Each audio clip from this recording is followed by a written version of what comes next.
Setiap agen dan leader bintang rata-rata mulainya dari nol. Mereka rata-rata tidak percaya diri, tidak tahu bagaimana harus memulai, bagaimana harus berbicara, penuh keraguan, banyak kebingungan.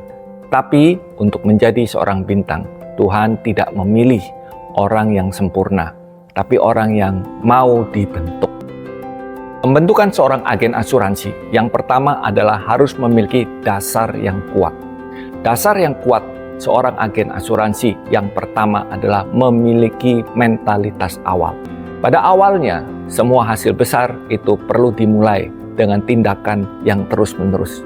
Yang dilakukan di awal seperti tidak ada hasil, seperti hanya effort dan tidak sebanding dengan effort kita.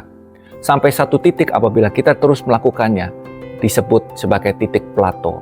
Di titik plato ini, apa yang sudah Anda bangun dari awal dengan tekun dan konsisten, seketika di titik ini mengalami pertumbuhan yang nyata dan drastis dan terlihat naik ke atas. Dasar kuat yang harus dimiliki seorang agen adalah memiliki keterampilan presentasi dan keterampilan emosi. Seorang agen yang baik, dia harus belajar untuk banyak mendengarkan, bukan banyak berbicara di awal.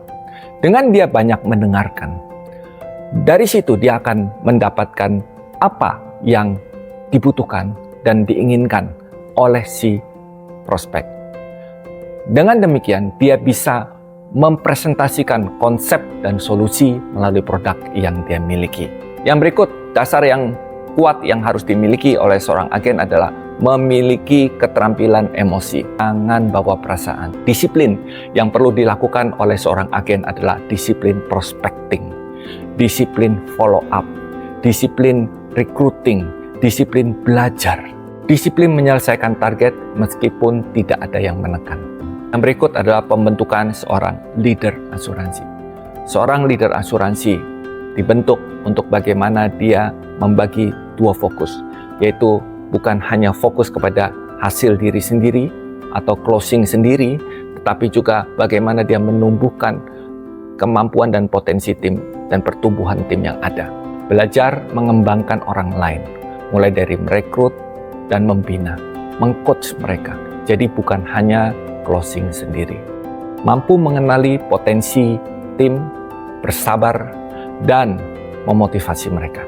Menciptakan lingkungan yang sehat untuk mereka bertumbuh. Menjadi teladan bukan hanya pemberi instruksi. Pemimpin dibentuk melalui proses menjadi teladan, yaitu dengan menghidupi apa yang diajarkan. Bagaimana dia bertumbuh dalam disiplin pribadi, integritas, dan tanggung jawab. Menunjukkan karakter konsistensi, menunjukkan tetap teguh, kuat, dan percaya diri di saat yang sulit. Yang berikut, seorang leader perlu belajar mengembangkan dirinya dalam skill manajerial dan coaching.